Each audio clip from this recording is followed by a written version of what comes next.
Bienvenue dans cette nouvelle édition du QG Week-end. Au sommaire, coup d'état militaire au Burkina Faso. Les putschistes ont annoncé la libération du président de la transition, Michel Kafando.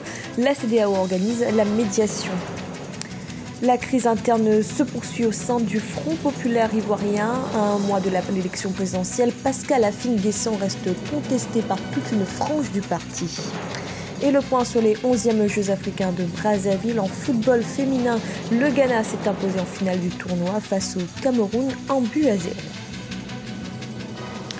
L'Union africaine a annoncé ce vendredi la suspension du Burkina Faso de ses instances, une décision prise suite au coup d'État militaire opéré par des éléments du régiment de sécurité présidentielle.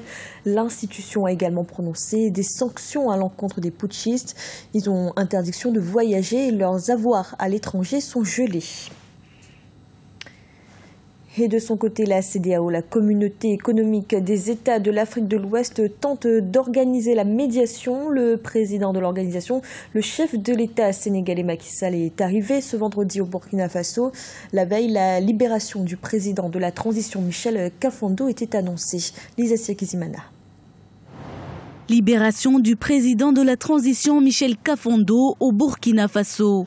Retenu depuis mercredi 16 septembre 2015 par des membres du régiment de la sécurité présidentielle, il a été autorisé ce vendredi 18 septembre à rejoindre sa résidence, selon un communiqué du Conseil national de la démocratie.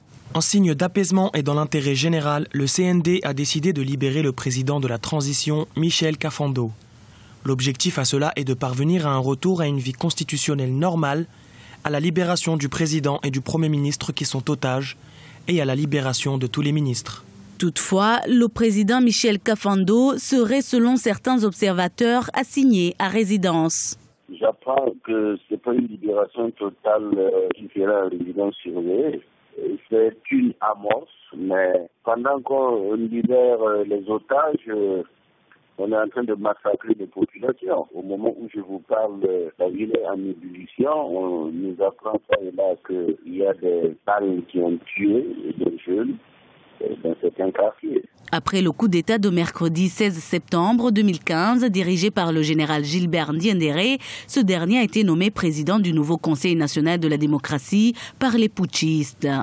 Le président sénégalais Macky Sall, également président de la CEDEAO, la communauté économique des États de l'Afrique de l'Ouest, et le président béninois Boni Yahi, médiateur de la crise burkinabé, sont arrivés à Ouagadougou ce vendredi 18 septembre pour s'entretenir avec le nouvel homme fort du pays dans le but de trouver une issue à la crise. Je pense que ça sera un échec de la communauté internationale, de la CEDEAO en particulier, qui nous a suivis dès le début de l'insurrection. Le président Macky Sall, il y a eu Boni, il n'arrive vraiment pas à faire entendre raison le général Gilbert Diendéré et ses troupes. Les manifestations contre ce coup d'État continuent dans plusieurs villes du pays, des rassemblements réprimés par le RSP faisant plusieurs victimes. L'Union africaine a annoncé la suspension avec effet immédiat du Burkina Faso ce vendredi 18 septembre. Rappelons que dans la même journée, le Conseil national de la démocratie avait annoncé la réouverture des frontières terrestres et aériennes. Et la majorité des formations politiques burkinabées ont condamné ce coup d'État. Le CCPP, le cadre de concertation des partis politiques, a annoncé qu'il rejetterait tout organe issu de ce putsch militaire. En Côte d'Ivoire, le Front populaire ivoirien reste divisé à l'approche de la présidentielle. Toute une frange du parti s'oppose au leader Pascal Affi-N'Guessan. Ces dissidents l'accusent d'avoir dévié de la ligne historique de la formation politique. Un reportage de notre correspondant Olivier Conan. Le FPI, Front populaire ivoirien, à la croisée des chemins, 4 ans après la chute de son fondateur, Laurent Gbagbo. L'ex-président a été transféré à la Cour pénale internationale suite à la crise post-électorale de 2010. Depuis décembre 2014, le parti est divisé. Le président Pascal Affi-N'Guessan est contesté par des dissidents qui le soupçonnent de vouloir tourner la page à Laurent Gbagbo et brader le parti à l'actuel chef de l'État, Alassane Ouattara. Pascal Affi-N'Guessan a été reconnu par le tribunal comme seul président du parti, mais cela n'a pas mis fin à la crise. Notre camarade a commis des fautes graves et s'est écarté de la ligne du parti. La démocratie, la transition pacifique à la démocratie, la souveraineté et la prise du pouvoir par les urnes.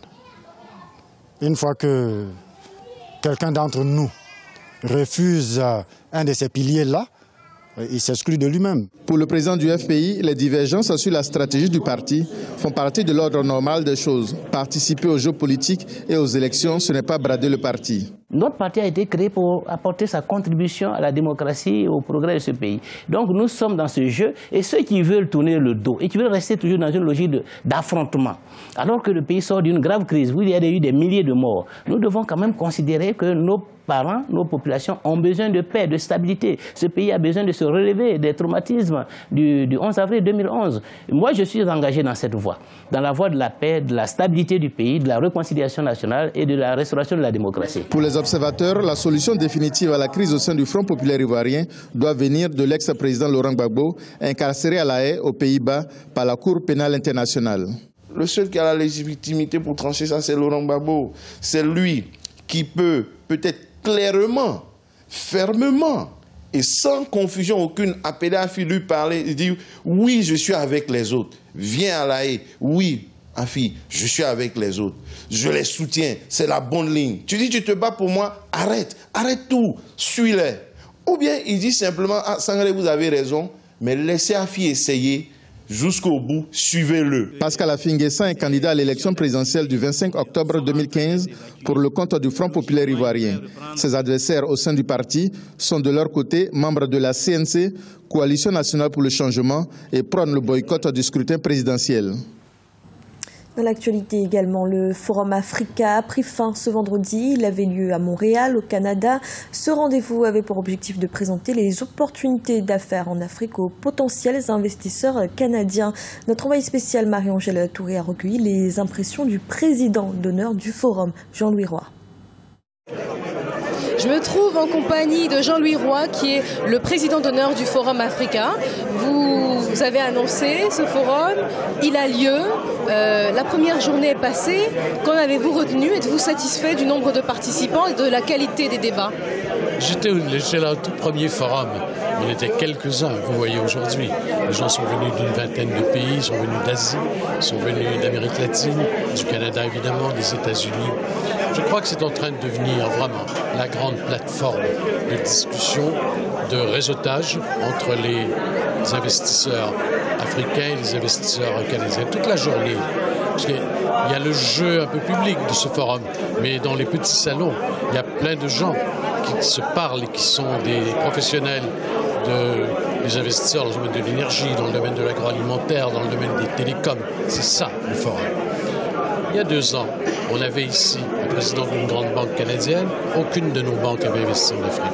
Il est venu, il a rencontré des groupes d'investisseurs africains et il vient d'investir 100 millions de dollars dans un fonds géré à partir d'Abidjan. C'est ça le forum. Merci à vous, Jean-Louis Roy. C'était donc Jean-Louis Roy, le président d'honneur du Forum Africain. Et du sport avec les 11e Jeux africains de Brazzaville. En football féminin, le Ghana a affronté le Cameroun en finale du tournoi. Et ce sont les Ghanéennes qui se sont imposées dans les dernières minutes de la rencontre. Un reportage de notre correspondant Liva Diakota. Le Ghana détrône le Cameroun dans la compétition féminine de football lors du 50e des Jeux africains. Les Ghanéennes ont battu les Camerounaises 1-0 au terme de la finale jouée ce 18 septembre à Brazzaville. La première période a été équilibrée avec peu d'occasions dangereuses. Les Camerounaises ont dominé largement la deuxième mi-temps, mais ne sont pas parvenues à ouvrir la marque. Le Ghana a raté un pénalty à la 87e minute avant d'inscrire le seul but de la partie dans la continuité de cette action. Nous sommes toutes fiers de cette performance. C'est un accomplissement car depuis la compétition de Maputo en 2011, on attendait ce moment. Et aujourd'hui, nous avons décroché l'or. La gloire revient à Dieu. La dernière phase des éliminatoires pour les Jeux Olympiques de Rio 2016 se jouera en octobre 2015. Le Cameroun sera face au Zimbabwe. Le pays des Lions indomptables organisera également en novembre 2016 la version féminine de la Coupe d'Afrique de football. C'est vrai qu'on n'a pas vu notre équipe cet après-midi parce qu'on a mis beaucoup plus de jeunes. Nous pensons déjà aussi à l'avenir, mais je reste très satisfait. Je crois que même les jeunes là aussi démontré qu'ils ont acquis encore beaucoup d'expérience. La compétition féminine de football a pris fin ce 18 septembre à Brazzaville au Congo. Le Congo, le Cameroun, le Nigeria, la Tanzanie, l'Afrique du Sud, la Côte d'Ivoire et le Ghana sont les pays qui ont pris part à ce tournoi.